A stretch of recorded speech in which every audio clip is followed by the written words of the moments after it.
जंगल का रोमांचक सफर। रवि, स्नेहा और अर्जुन बचपन से ही रोमांचक सफर के शौकीन थे।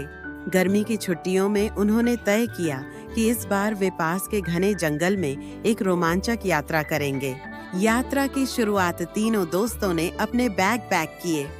खाने पीने का सामान, टॉर्च, नक्शा और एक कैमरा। सुबह सुबह वे जंगल की ओर निकल पड़े। जंगल में घुसते ही उन्हें ठंडी हवा और पक्षियों की चहचहाहट ने स्वागत किया। सूरज की किरणें जब हरे भरे पेड़ों से छनकर नीचे आ रही थीं, तो जंगल एक जादुई दुनिया की तरह लग रहा था। रहस्यमयी रास्ता चलते चलते वे एक गहरे तालाब के पास पहुंचे। तालाब के किनारे एक पुराना टूटा फूटा पुल था।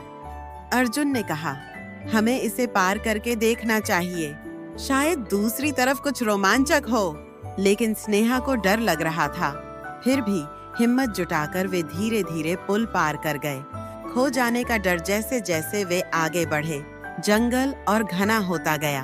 अचानक उन्हें एहसास हुआ कि वे रास्ता भटक चुके हैं। चारों ओर सिर्फ ऊंचे ऊंचे पेड़ और लताओं की दीवारें थीं। रवि ने नक्शा निकाला, लेकिन वहां की पगडंडी का जिक्र नहीं था।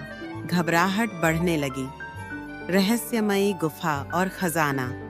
तभी अर्जुन की नजर एक गुफा पर पड़ी। चलो अंदर देखते हैं, उसने कहा। गुफा के अंदर घुसते ही उन्हें कुछ अजीब सा महसूस हुआ। अंदर एक पुराना लकड़ी का बक्सा रखा था। जब उन्होंने उसे खोला तो उसकी चमक से उनकी आंखें चौंधिया गईं। वह खजाने से भरा हुआ था। सुरक्षित वापसी खुशी से झूमते हुए वे गुफा से बाहर निकले। लेकिन उनके सामने एक चुनौती थी, बाहर जाने का रास्ता ढूंढना। तभी उन्हें एक लकड़ी का तीर मिला, जिस पर लिखा था, इस दिशा में जाओ।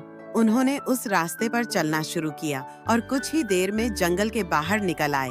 एक नई कहानी का जन्म गांव लौटकर उन्होंने अपने इस अद्भुत सफर की कहानी सबको सुनाई। यह उनके जीवन का सबसे यादगार रोमांच बन गया और वे अगली छुट्टियों में एक नया सफर प्लान करने लगे। जंगल की इस रहस्यमयी यात्रा ने उन्हें सिखाया कि हिम्मत और समझदारी से हर मुश्किल का हल निकाला जा सकता है।